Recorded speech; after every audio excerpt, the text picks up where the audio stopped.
El hoy llamado cómic, compuesto por una serie de historias que mediante dibujos caricaturizados en cuadros con texto o sin él, relatan cosas cotidianas o de ficción y que se ha caracterizado sobre todo por las películas de superhéroes. No siempre se lo nombró así. En nuestro país, como en América Latina, de manera general se le llamó historietas, aunque en cada región del continente adoptó su propia expresión, como en México, monitos. Se decía vamos a leer monitos o cuentos.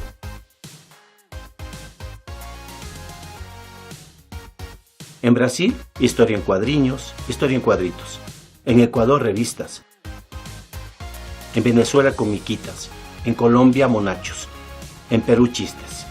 Asimismo, en los periódicos se les llamó tiras cómicas. Algunas de estas historietas locales se hicieron famosas en muchos países, como Mafalda de Argentina, Condorito de Chile, los superhéroes Calimán y Santo de México. El suceso llevó a las editoriales a imprimir enormes tirajes para cubrir la demanda. A las historietas, hasta hace algunos años, se les consideró con carácter inferior, no obstante que en el mundo entero se realizan y que sus conocimientos pedagógicos y divertidos se remontan a Egipto, Grecia y Roma, donde tapices, relieves o murales nos enseñan cómo se vivía en esos tiempos. Aunque con sentido purista, a estas representaciones no se les quiera dar el nombre de historietas.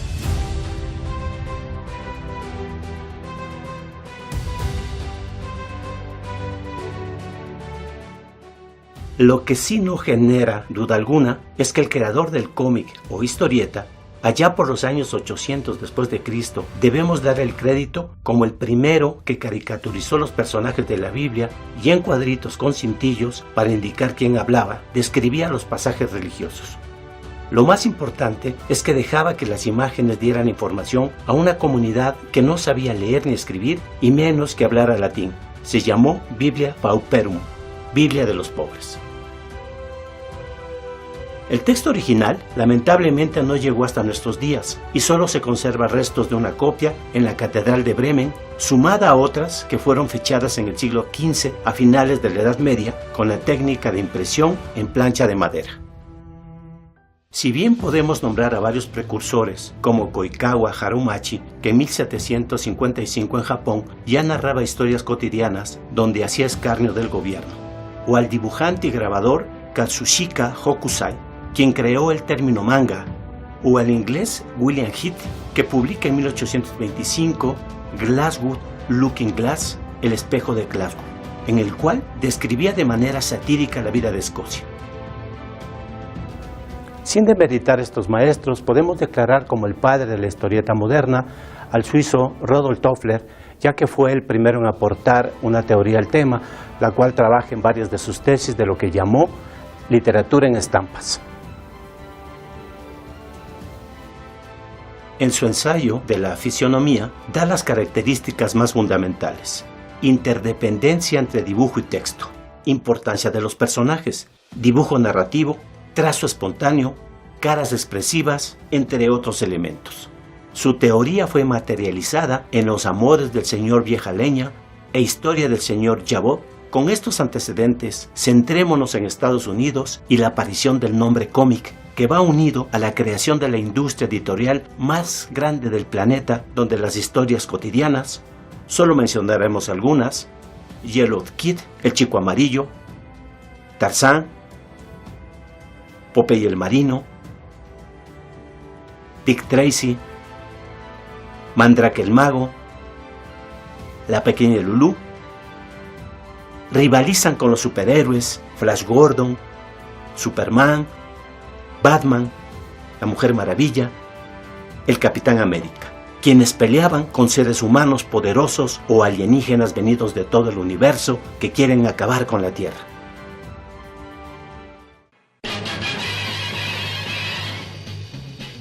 En el anterior contexto surge un personaje bastante peculiar: Spider-Man, el Hombre Araña, 1962. Adolescente, muy inteligente, huérfano, cuidado por sus tíos. Víctima de abuso escolar, solitario. acude a una exposición en la que experimentan con arañas utilizando un generador radioactivo.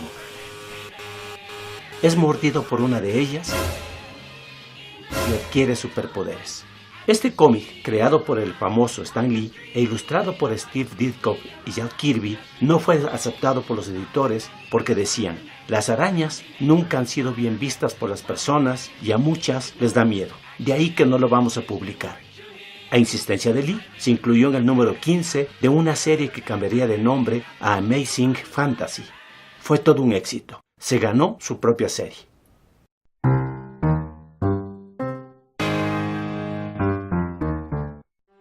Una fobia es un miedo intenso a una situación u objeto específico. Puede ser, en este caso, las arañas.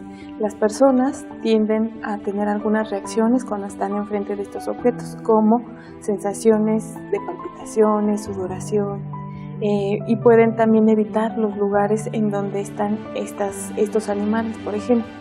Es importante distinguir que una fobia está dentro de los trastornos de ansiedad.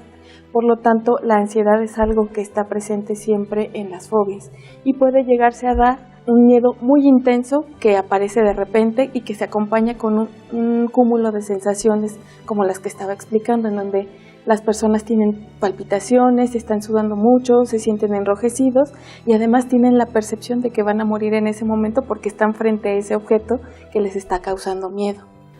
Los seres humanos perciben el miedo a través de un estímulo. Lo primero que nosotros vemos es un estímulo visual que viaja a través del tálamo hasta la amígdala cerebral. Además de eso, el impulso después viaja a través del hipotálamo para que nosotros preparemos a nuestro cuerpo y posteriormente vuelve a pasar a la corteza prefrontal media, en donde ya decide, analiza la información y decide si ese objeto ante el cual estamos realmente es muy peligroso y cuál sería la acción que tenemos que tomar. Cuando las personas tienen una fobia, en este mecanismo es donde hay un fallo, es decir, todo el tiempo están pensando que todo es amenazante o que todo es peligro o que ese objeto, aun cuando sea muy pequeño y no equivalga al terror que podrían sentir, tienen la misma reacción como si estuvieran ante algo mucho más grande como un oso o un tigre.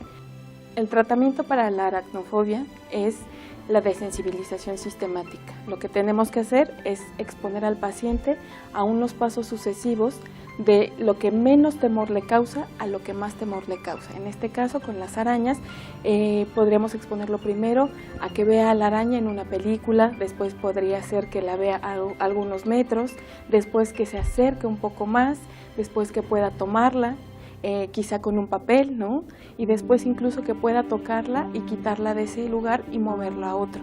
En cada uno de estos pasos lo que tenemos que hacer nosotros es trabajar con ese paciente para que cambie este estado de ansiedad en el que está a un estado de relajación, en el que pueda estar calmado y tranquilo frente a ese objeto. Y trabajamos también con los pensamientos que surgen acerca de qué es estar ansioso frente a ese objeto. Entonces, en el momento en que nosotros logramos que esté relajado en cada uno de estos pasos, podemos seguir al otro. Y una vez que terminamos toda la jerarquía que realizamos con nuestro paciente, él ya puede entonces convivir o enfrentar el miedo por el que llegó a nuestro consultorio. ¿Las arañas de verdad causan terror? Los seres humanos debemos preocuparnos por estos habitantes de la Tierra.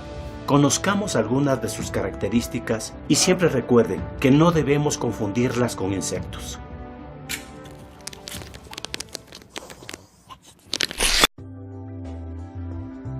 ¿Las arañas son insectos? No.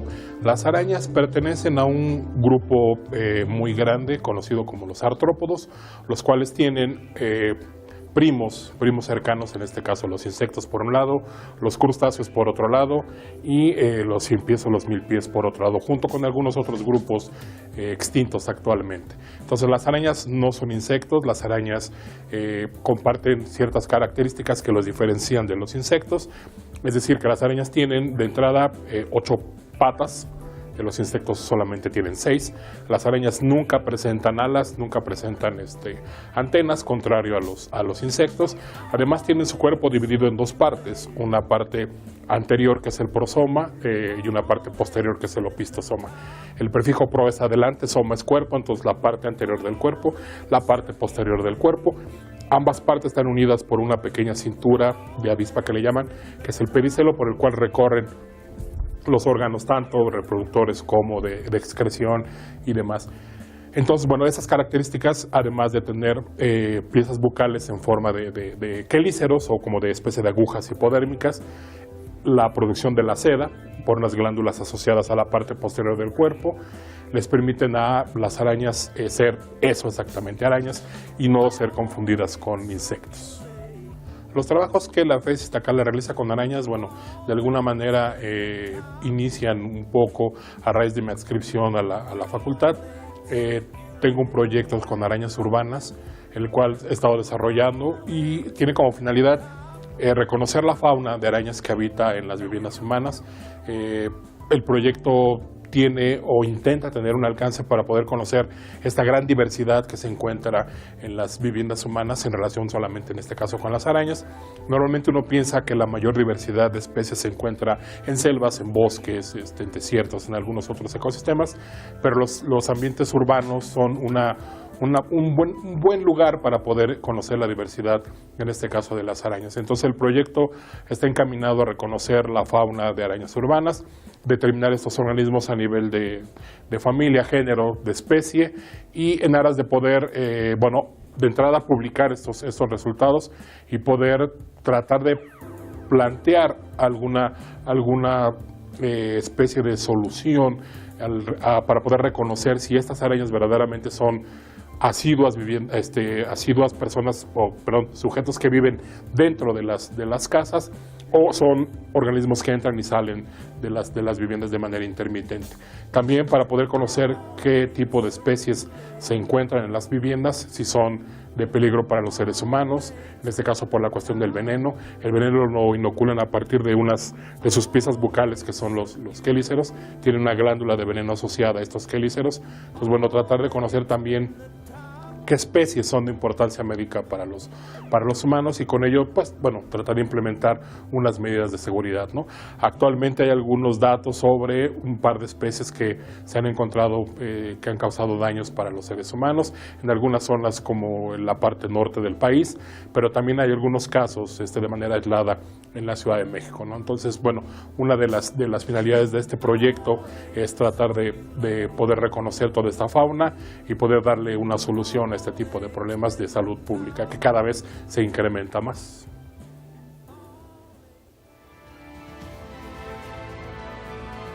Entonces, cuando veas arañas, jamás las mates, porque son las mayores consumidoras de insectos y son las únicas que pueden controlar crecimientos desbordados de ellos. Si no lo hicieran, pondrían en peligro a la especie humana.